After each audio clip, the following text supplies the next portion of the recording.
Lots of people struggle with painting leaves in watercolour. So today I'm going to show you how I painted these gum leaves. So grab a cup of coffee, put your feet up, hit that like button, and let's do this.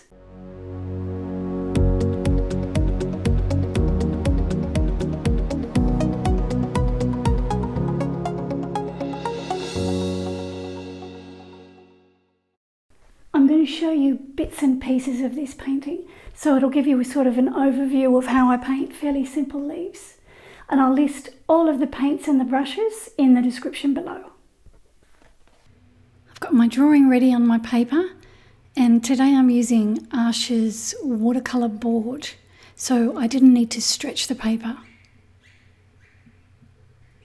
And here's my reference photo that I took. I just went out and cut some gum leaves off one of our gum trees, and I put it on a white board and I photographed it out in the sun.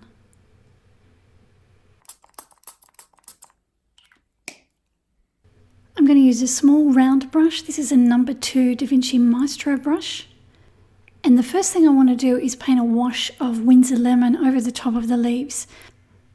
I want my leaves to glow with light, so this lemon will go underneath the green and it'll help to brighten it up. So I'm just painting a wash of Winsor lemon over the top of the dry leaves. And then I take that Winsor lemon and I paint some of the stem with it as well.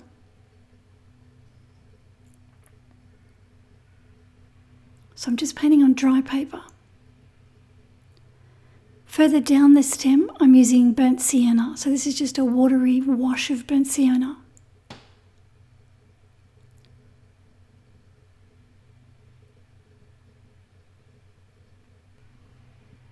Alright, so all those leaves have been washed in with lemon.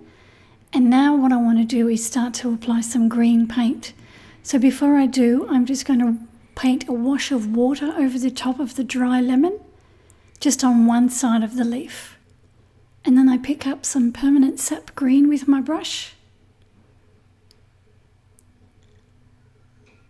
And that goes onto the damp paper. I've just got my brush right up on its tip, just so that I've got lots of control. And I run that green down the centre vein. And the water on the paper keeps my paint soft and fuzzy. And I don't have to worry about it drying too quickly and forming hard edges in my paint. And I can leave little bits of yellow showing through if I want to. Now I'm coming back with some darker pigment straight onto the damp paper so it hasn't dried. And I'm just deepening this bottom section, just with some more pigment.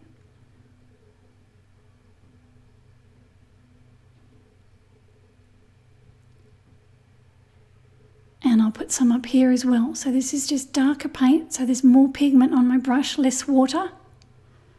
And my paper's still damp from when I first put that green wash on.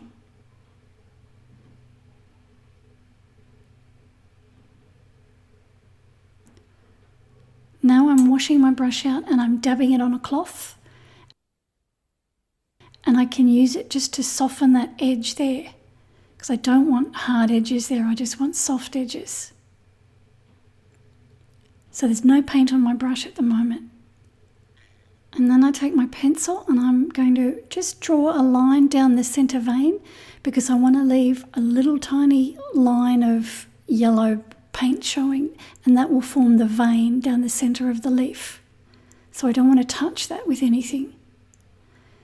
And then I put water on this other side of the leaf, and I'm careful not to let the water go into that vein. And then on goes the sap green again onto the damp paper. Take my time because I know the paper's damp and I don't have to rush.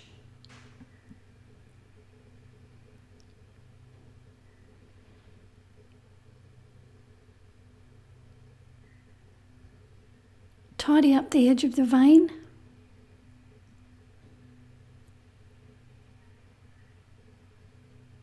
And now again, I've come back with some more pigment.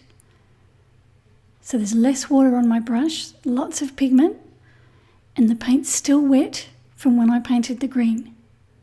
So I'm picking up the pigment here on my brush, and then I can put that darker pigment wherever I want it.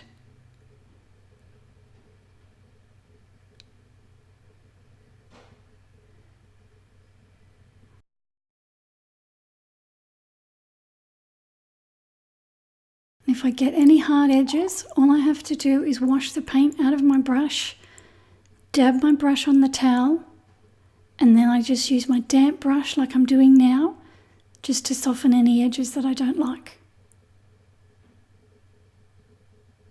So there's nothing on my paintbrush at the moment other than just a small amount of moisture. Now I've done the same thing on this leaf over here. I just wet it with water first down one side, and then I've used the sap green. And now I'm doing the other side with some water. You can see the water here on the paper. And then I put the sap green on, and I'm careful to avoid that centre vein.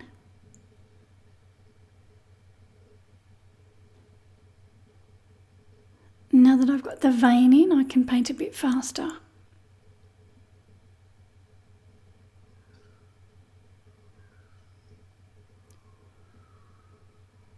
So I just continue on like that. I wet one side of the leaf first, I paint that in,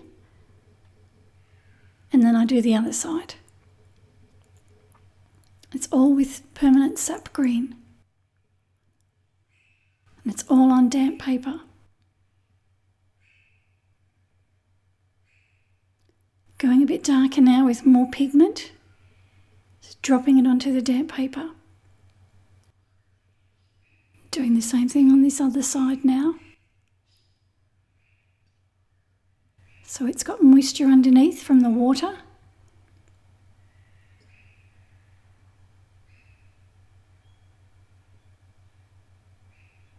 And then I paint the green. And now what I'm going to do is drop some Winsor lemon onto that damp paint.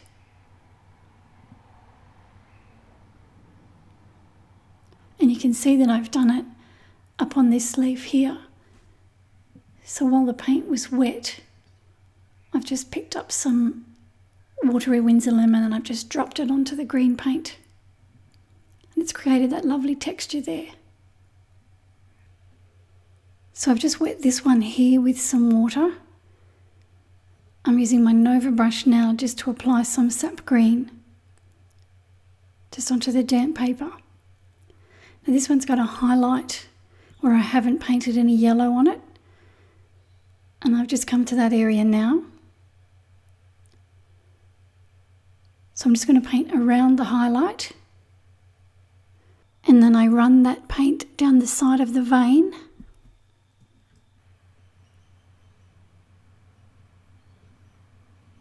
And now with a damp brush, I can just soften that edge.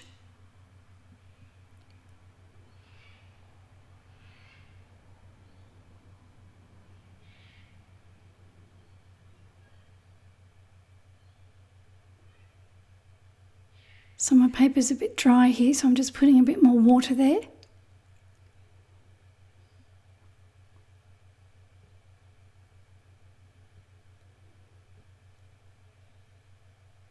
Back to the sap green paint, now that I've got a bit of moisture there. And I can paint this over the top of the yellow paint.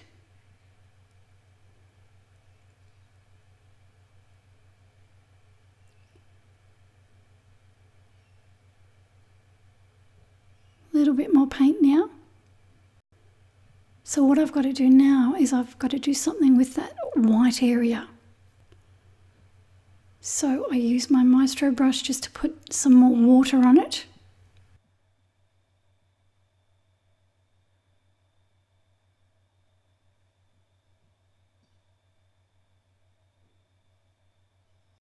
And then I take some of the paint, I paint it along the edge. And then it just bleeds into the white area.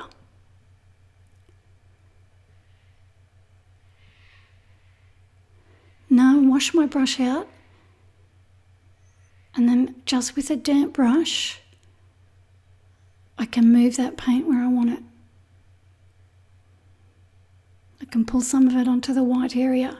I don't want to completely lose the white area, but I just didn't want a great big white gaping shape there like I had. So that just softens it.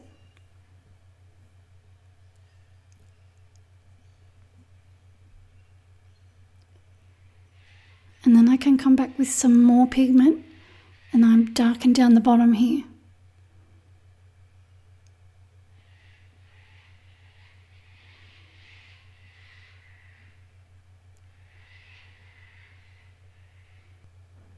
So on this leaf here, I'm just drawing a centre vein for myself again.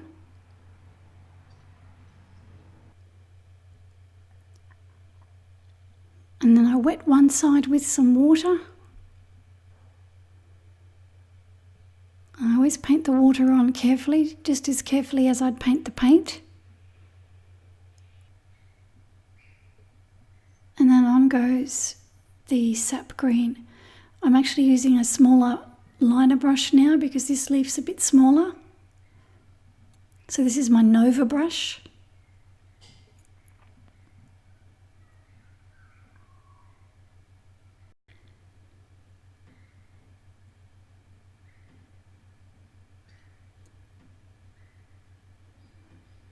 And then I go and get some more paint on my brush.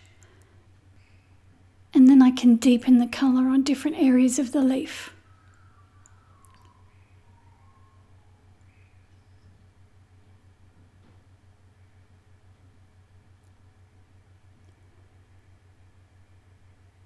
So here I'm just softening the edge of the paint where the paint was a bit darker, just with a damp brush. Now I wet the other side of the leaf.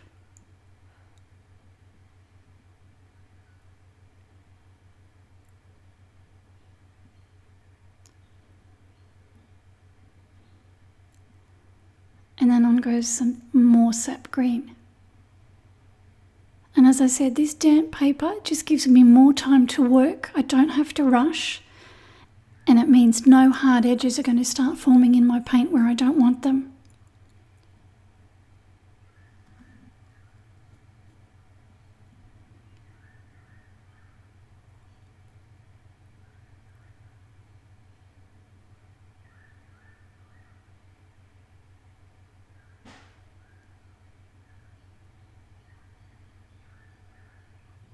Now in a moment I'm going to use my brush just to take off a little bit of paint. So I'll just use a damp brush just to remove just a small amount of paint to create a sort of a highlight there. So it's just damp at the moment and I can just take a bit of paint back off. And now I've got the heavy pigment and I'm just darkening up the top here.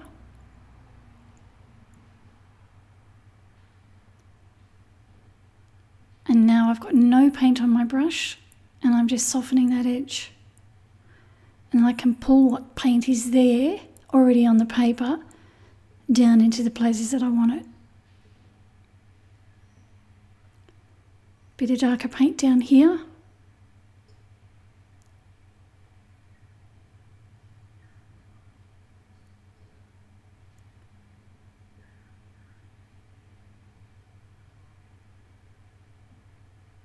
And some more paint here, the heavy paint.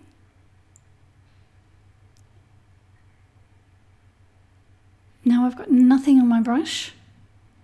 It's just slightly damp with a little bit of water. And again, I can just pull that paint where I want it.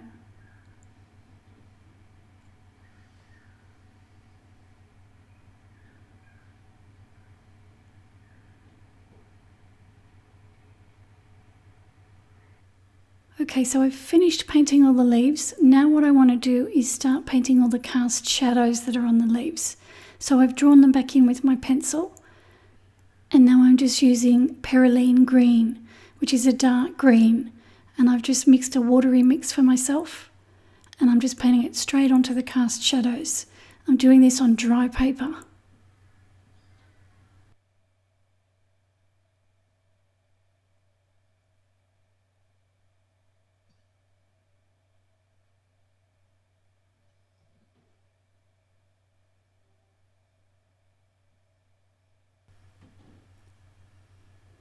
dropping in some ultramarine blue straight onto the damp perylene green paint.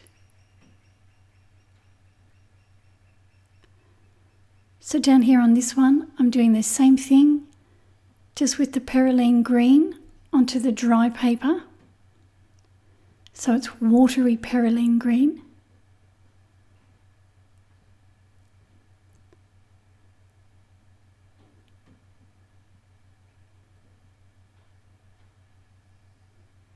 And then I drop in the ultramarine blue just to add interest to the green.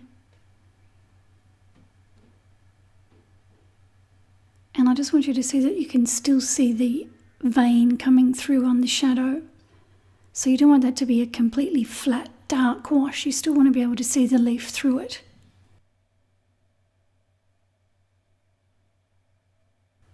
So I've painted all the cast shadows on in the same way, just with the perylene green and then dropping the ultramarine blue in. And now I want to mix a grey up with some ultramarine blue and some burnt sienna.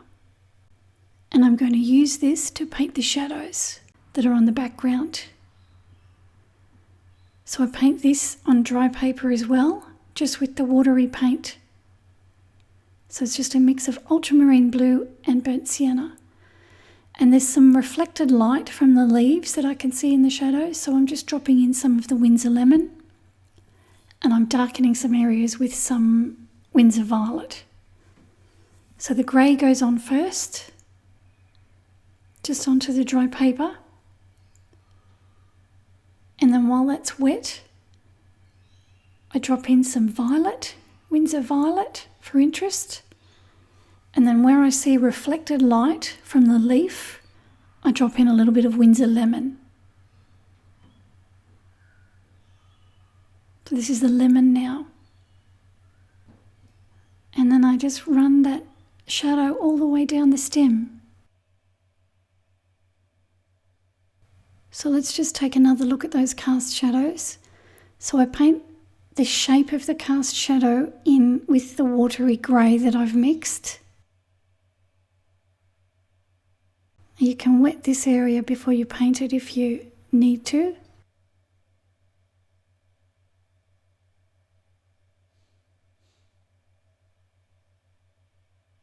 I've switched down to my Nova brush now so that I can get into the nooks and crannies here. This leaf is a little chewed leaf. So it's got an unusual shape to it. I've left some white paper there, and you'll see why in a moment.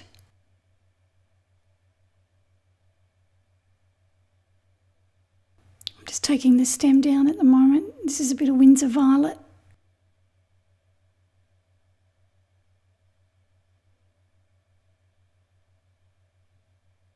So some more Winsor violet on my brush now. That's a bit dark, so what I'm going to do is just push it out. So I haven't got any paint on my brush, I'm just moving the paint around because I probably put it on a bit heavy then. So that's why I left the white space there.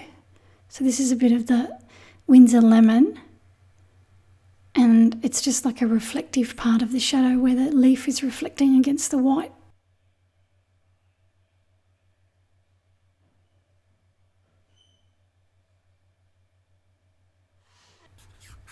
So then when it's dry, I can remove any pencil lines that I can still see.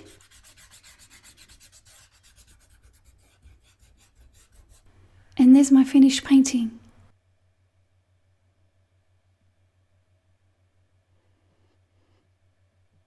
I think this is going to look lovely and fresh in my painting room. I'll give you a tour of this room as soon as I get my painting back from the framers. I'm still waiting. Don't forget to hit that subscribe button, and I will see you in the next tutorial.